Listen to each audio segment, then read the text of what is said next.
Hello friends, नमस्कार friends. आज हम हल करने वाले हैं एक्सरसाइज 2 को, जो चैप्टर का नाम होने वाला है रेखाएं और कोण। इससे पहले देखेंगे ना, चैप्टर 1 का हमने सारा प्रश्न यहाँ पर सोल्व करवा दिए हैं। अगर आप लोग चाहें तो प्लेलिस्ट में जाकर के सभी वीडियो चैप्टर वाइज देख सकते हैं। तो चलिए यहाँ पर देखेंगे फ्रेंड्स, नीचे ना बिंदु के बारे में दिया गया है। ठीक है, बोला गया कागज पर एक पेंसिल की नोक सिरे से एक बिंदु, जिसको डॉट कहते हैं, एक बिंदु देते हैं तो डॉट होता है ना, तो उसे अंकित किया जाता है। ठीक है, तो सिरा जितना नुकीला होगा बिंदु उतना ही सूक्ष्म होगा। यह सूक्ष्म चिन्ह आपको एक बिंदु की अवधारणा से अवगत कराएगा। बिंदु एक सटीक स्थान निर्धारित करता है, लेकिन इसकी कोई लंबाई, चौड़ाई या ऊंचाई नहीं होती है। ठीक है, तो इस प्रकार से फ्रेंड्स यहाँ पर बुक में जितने भी पॉइंट दिए गए हैं, 2.1 में बिंदु है, 2 में रेखाखंड है, 3 में रेखा है, 4 में देखेंगे कि यहाँ पर किरण के बारे में दिया गया है। ठीक है, अब बाकी फ्रेंड्स यहाँ पर हम प्रश्न को सोल्व करते हुए चलेंगे। जो जो यहाँ पर जरूरी बातें आएगी ना, सब हम आपको बताते हुए चलेंगे। और यहाँ पर पेज नंबर हम यहाँ पर देखेंगे तब 15 को सॉल्व कर रहे हैं। ठीक है, पेज नंबर यहाँ पर 15 ही है। बोला क्या गया है, आइए पता लगाना है। रिहान ने एक कागज पर बिंदु अंकित किया, वह उस बिंदु से जाने वाली कितनी रेखाएं बना सकता है। आप खुद सोचिए ना। देखिए, हम यहाँ पर ना एक बिंदु अंकित करते हैं। ठीक है, ऐसे कितना रेखा जा सकता है, ऐसे करके, ऐसे ऐसे ऐसे ऐसे ऐसे, जितना मर्जी हो उतना, यानी अनंत। अगला देखेंगे, शीतल ने के कागज पर 2 बिंदु अंकित किया, तो दोनों बिंदु से गुजरने वाली कितनी भिन्न रेखा हो सकती है। अगर हम 2 बिंदु करेंगे ना यहाँ पर, तो देखेंगे सिर्फ यहाँ से यहाँ तक एक ही बिंदु हो सकता है, क्योंकि ये बिंदु मिल करके ना यहाँ पर ही रह जाएगा। समझ गए ना। तो पहला नंबर का आंसर में क्या आ जाएगा, तो आप लिख दीजिएगा कि अनंत। ठीक है, और दूसरा में क्या लिख देंगे, एक। तो यहाँ पर ऐसे करके लिख सकते हैं, पहला नंबर के आंसर में एक बिंदु से अनंत रेखाएं खींची जा सकती है। और दूसरा नंबर पॉइंट पर क्या लिखेंगे, 2 बिंदुओं से केवल एक रेखा खींची जा सकती है, या फिर गुजारी जा सकती है। ठीक है, पेज नंबर 15 हमारा यहाँ पर सॉल्व हो जाता है। यहाँ देखेंगे, आ चुके हैं अगले पेज पर। दूसरा नंबर बोला गया, आकृति 2.4 में दिए गए रेखाखंड का नाम लिखना है, और 5 अंकित बिंदुओं से न केवल एक रेखाखंड स्थित है। 1 2 3 4 5 बिंदु है, तो बोला गया कौन से बिंदु केवल 2 रेखाखंड पर स्थित है। जी बिल्कुल, पूरा का यहाँ पर हम नाम लिख देते हैं। 1 2 3, तीनों का आंसर हम दे देते हैं। ठीक है, एल से एम एक रेखाखंड। ठीक है, फिर एम से पी, फिर पी से क्यू, फिर क्यू से आर, ये सभी रेखाखंड है। तो एल एम रेखाखंड का साइन ऊपर इस प्रकार से दे देंगे, एम पी, पी क्यू और क्यू आर, ये हम लिख दिए। अच्छा, अब बोला गया है यहाँ पर ना 5 बिंदु पर ना केवल 2 गो रेखाखंड है। ठीक है, उसको लिखना है। तो देखेंगे, अंकित बिंदु से कौन सी केवल एक रेखाखंड पर स्थित है, और कौन से बिंदु 2 रेखाखंड पर स्थित है। देखेंगे फ्रेंड्स, ये वाला जो एल है ना, एल से कितना है, एक रेखाखंड गया है एल से एम। अच्छा, ये एम से देखेंगे ना तो 2 है, एक एल भी है एक पी है, लेकिन एल से तो एक है। पी से भी देखेंगे तो एम है और क्यू है, क्यू से भी देखेंगे तो पी है और आर है, लेकिन आर से देखेंगे तो सिर्फ एक है क्यू। तो यानी कि एक एल से है और एक यहाँ पर आर से है। तो एल और आर हो जाएगा। अब दो दो रेखाखंड किस पर स्थित है, एम पर। देखेंगे एल और पी, पी पर एम, और यहाँ पर क्यू, क्यू पर, जिसमें कि पी और आर है। तो एम और पी और क्यू हो जाएगा, जिस पर दो दो रेखाखंड स्थित है, एम पी और क्यू। तो जस्ट इस प्रकार से फ्रेंड्स हमारा यहाँ पर दूसरा नंबर कंप्लीट हो जाते हैं। ठीक है, चलिए आगे। यहाँ देखिए तीसरे को, बोला गया कृति 2.5, ये आपके सामने है। बोला गया दी गई किरणों के नाम लिखना है, और टी ना प्रत्येक किरण का प्रारंभिक बिंदु है। देखेंगे, ये टी प्रत्येक किरण का प्रारंभिक बिंदु है। टी से ए गए हैं, पहला इस प्रकार से लिखेंगे टी ए, ये हमारा किरण का साइन होता है, ऊपर ऐसे दे देंगे।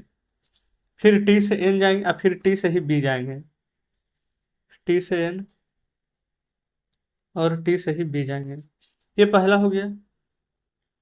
दूसरा, बोला गया क्या टी प्रत्येक किरण का प्रारंभिक बिंदु है। जी बिल्कुल है, टी से ए पर गए, टी से एन गए, टी से बी गए, तो लिख दीजिएगा हाँ। ये हमारा तीसरा नंबर भी कंप्लीट हो जाता है। ठीक है, आगे आएंगे चौथे पर। इसमें बोला गया है कि कच्ची आकृति बनाना है। ठीक है, और नीचे दिए गए प्रत्येक बिंदु का उपयुक्त नाम लिखना है, जिसे ओ से पी, फिर यहाँ पर ओ से क्यू बिंदु ओ पर मिलते हैं। तो हम यहाँ पर क्या करते हैं ना, यहाँ देखेंगे ओ से पी है ना, और ओ से, अच्छा ओ पर मिलते हैं, इतना तो पता चल गया ना कि जब भी होगा यहाँ पर ओ से होगा। एक बिंदु देखिए, ठीक है, देखेंगे ओ यहाँ भी, ओ यहाँ भी, ओ तो दोनों जगह कॉमन है, यानी कि ओ उभयनिष्ठ हो जाएगा हमारा। तो आप इस प्रकार से लिख सकते हैं, देखेंगे ओ से पी गया है तो हम ओ से यहाँ पर पी लिख देंगे। अब फिर ओ से क्यू गया है तो हम यहाँ पर क्यू लिख सकते हैं। ठीक है, तो बस यही फ्रेंड्स हमें यहाँ पर बनाना है। आप चाहे तो इस बिंदु को लंबा करके ये ऐसे करके काट सकते हैं, ये ऊपर जाएगा तो ऐसे करके काट सकते हैं, बढ़िया से, थोड़ा सा टेढ़ा हो गया लेकिन आप समझ रहे हैं ना। यहाँ बोला गया एक्स वाई और पी क्यू बिंदु एम पर प्रतिच्छेद करता है, ठीक है। देखेंगे एक्स से वाई है, ये क्या है हमारा किरण है, और दोनों पट्टी से बंद है, ये क्या है रेखाखंड है। तो एक्स से बोला गया है वाई, तो इसको भी यहीं पर बना लें, बीच में कहीं पर है जो कि कटेगा, ये वाई गया है, कहाँ से गया एक्स से, तो ये यहाँ तक तो क्लियर हो गया। अब फिर बोला गया एम पर प्रतिच्छेद कर रहा है पी क्यू, यानी कि ये एम होगा जहां पर प्रतिच्छेद करेगा, क्या प्रतिच्छेद करेगा, तो पी क्यू। तो यहाँ पर आप पी लिखिएगा, यहाँ पर क्यू लिखेंगे। बताएंगे क्या कोई दिक्कत है, बिल्कुल नहीं। सी में देखेंगे रेखा एल पर बिंदु ई और एफ स्थित है। रेखा ना एल पर, समझिए कि ये एक रेखा हम यहाँ पर खींच देते हैं सी नंबर में, ठीक है। ये रेखा एल है, इस पर बिंदु ई और एफ स्थित है, इस पर बिंदु ई अब बिंदु एफ स्थित है। बोला गया पर डी स्थित नहीं है, लेकिन डी इस पर नहीं स्थित है, तो डी कहीं बगल में बना देंगे कि यहाँ पर डी होगा या यहाँ होगा, आगे पीछे कर दीजिएगा, ठीक है। डी में देखेंगे बिंदु पी ए बी पर स्थित है। बिंदु जो पी है ना, ये बिंदु पी ए बी पर स्थित है, यानी यहाँ पर कहीं ए होगा और यहाँ पर कहीं बी होगा। तो इस प्रकार से यहाँ पर देखेंगे चौथा नंबर हमारा पूरा क्लियर हो गया है, बन गया ना, कोई दिक्कत नहीं। आगे देखेंगे पांचवें को, आकृति 2.6 ये रहा। बोला गया है 5 बिंदु बताना है, तो 5 बिंदु नहीं बता दीजिएगा, डी ई 1 2 3 4, 5 बिंदु तो है ना, 1 2 3 4 5, बस यही पांचों बिंदु का नाम लिख दीजिए। तो डी ई ओ सी बी हो जाएगा ना, तो डी ई ओ सी बी। अब बोला गया है एक रेखा, तो रेखा देखेंगे यहां से लेकर के यहां तक रेखा है डी और बी, सबसे शुरुआत से या सबसे लास्ट वाला देखेंगे, तो ये लिखेंगे डीबी। फिर बोला गया 4 किरण, तो किरण के बारे में कैसे लिखेंगे, आप चाहें तो यहाँ से भी शुरू कर सकते हैं, ओ से बी एक किरण, ठीक है, ओ से सी दूसरा किरण, ओ से ई तीसरा किरण, और ओ से डी चौथा किरण हो जाएगा। तो ओ बी इस प्रकार से ऊपर साइन देंगे, ओ सी ओ ई और ओ डी, ये चारों किरण हो गया हमारा। अब 5 रेखाखंड है, रेखाखंड कैसे लिखेंगे, एक डी से ई हो जाएगा, फिर ई से ओ हो जाएगा, फिर ओ से बी हो जाएगा, और फिर ओ से सी हो जाएगा। पहले यहाँ पर देख लेते हैं कितना हुआ, डी, ठीक है। अच्छा यहाँ पर देखेंगे ना ऊपर फ्रेंड शायद हमने यहाँ पर ना रेखाखंड वाला गलत, नहीं नहीं नहीं, चलिए सब सही है। रेखाखंड का साइन इस प्रकार से होता है, ठीक है, रेखा होता है जो दोनों तरफ से बंद रहता है, ध्यान दीजिएगा। तो एक हो जाएगा डी, अगर कहीं पर बता भी दी होगा ना तो आप यहाँ पर सुधार लीजिएगा, डी हो जाएगा, ई हो जाएगा, ओ सी हो जाएगा, और वो भी हो जाएगा। अच्छा तो 4 ही बन हुआ, पांचवा यहाँ से लिख दीजिए, डी ओ लिख देंगे, और अगर कहता तो फिर डी बी लिखते हैं, ठीक है। 5 को बोला गया था 5 को लिख दीजिए। तो ये इस प्रकार से हमारा पांचों रेखाखंड यहाँ पर हो चुका है, 5वां नंबर बन गया है।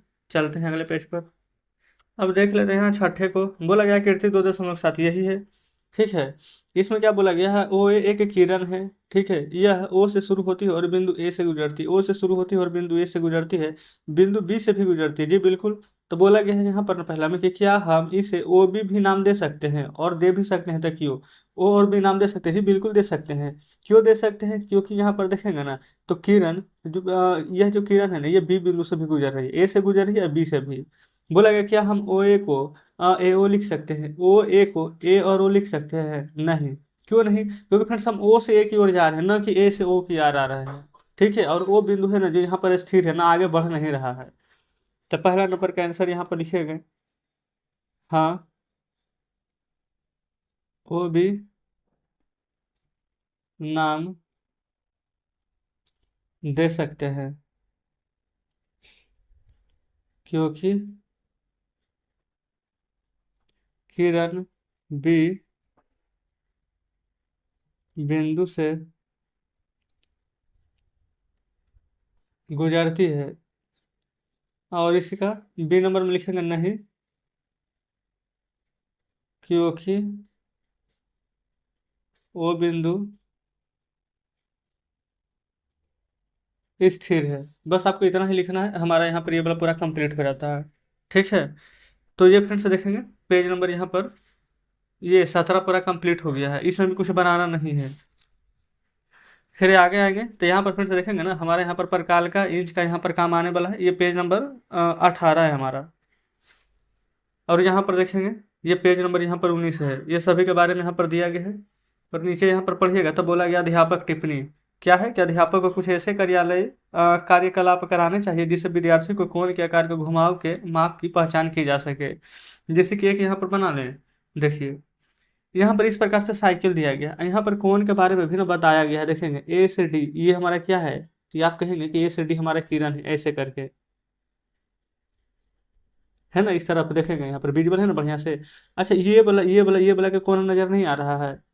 ये फ्रेंड्स देखेंगे अगर इसमें सिर्फ कोण निकालने के लिए बोला जाए तो ये बोला देखेंगे बोला गया किसी भी एक कोण की भुजा बनाना है। कोई भी एक कोण के आप यहाँ पर भुजा बना लीजिए। तो देखेंगे इस प्रकार से पूरा हम बना लेते हैं पहले। जो इसमें दिया गया है एक ए है, एक डी है, एक सी है, एक यहाँ पर बी है। देखेंगे इसी प्रकार से है। तो यहाँ पर आप देखेंगे ना तो कोण आपको खुद ब खुद मिल जाएगा। एक कोण तो डी ही है जिससे यहाँ पर देखेंगे ये सभी कोण बन रहे हैं। एक कोण यहाँ पर से ना ए डी बी हो जाएगा। यहाँ से देखेंगे तो एक कोण बी डी सी या फिर बी सी डी भी बोल सकते हैं। एक कोण बड़ा वाला देखेंगे तो ए डी सी बन जाएगा यहाँ से। ठीक है, तब चाहे तो इन सभी को यहाँ पर लिख सकते हैं। तो इस प्रकार से पहला बन जाएगा। ठीक है, फिर यहाँ पर दूसरा है तो आप इसको में भी नाम दे सकते हैं। आप यहाँ से देखेंगे ना कि बीच से विकर्ण है। ठीक है, ये देखेंगे यहाँ पर से इस प्रकार से है और ये पूरा यहाँ तक है ना। तब चाहे तो इसको नाम दे सकते हैं, यहाँ पर ए, यहाँ पर ओ, और यहाँ पर दे सकते हैं आप बी। देखेंगे यहाँ पर आपको कौन नजर आ रही है ना। तो इस प्रकार से भी नाम दे करके आप यहाँ पर इन सभी को सॉल्व कर सकते हैं। देखेंगे यहाँ पर लिख सकते हैं पहला नंबर में ये ए है, ये ओ है, ये बी है। तो यहाँ पर लिख देंगे कौन ए ओ बी। ठीक है, या फिर इसको लिख सकते हैं बी ओ ए। ये कौन है, इसका अगर हम यहाँ पर चाहें तो भुजा भी लिख सकते हैं और शीर्ष भी। भुजा कैसे लिखेंगे, ओ से ए और ओ से बी बन रहा है तो हम ओ ए और ओ बी लिखेंगे। ठीक है, और शीर्ष हमारा क्या है ओ, तो वो लिखेंगे। अच्छा आप चाहें ना तो इसी प्रकार से सेम इसमें पहला नंबर में भी लिख सकते थे। देखेंगे ए बी डी, या फिर यहाँ पर अभी दो को कौन बताए थे ना बी डी, और यहाँ पर ए, तो यहाँ पर लिख दीजिए कौन ए डी बी, या कौन ये हो जाएगा हमारे यहाँ पर बी डी ए। ठीक है, बी डी ए हो जाएगा। या फिर यहाँ पर से कौन लिख सकते हैं एक और देखेंगे बी डी सी। ठीक है, या फिर C D B, B D C या कौन सी डी बी। यहाँ पर लिखेंगे भुजा। भुजा हो जाएगा हमारे कितना डी ए और डी बी, डी ए और डी बी, ये भुजा हो जाएगा। ठीक है, और शीर्ष ये डी रहेगा। क्लियर है। तो जस्ट इस प्रकार से फ्रेंड्स यहाँ पर हमने पेज नंबर 19 तक के हल करा दिए हैं। और कल आगे हम यहाँ पर पेज नंबर 20 से आगे के प्रश्न को यहाँ पर हल करने वाले हैं। ठीक है, तो आज का सेशन कैसा लगा कमेंट बॉक्स में जरूर से बताइएगा। वीडियो अच्छी लगी हो तो वीडियो को लाइक और चैनल को सब्सक्राइब कर दीजिएगा। तो चलिए फ्रेंड्स ठीक है, मिलते हैं आपसे कल नेक्स्ट वीडियो में बचे हुए प्रश्नों के साथ।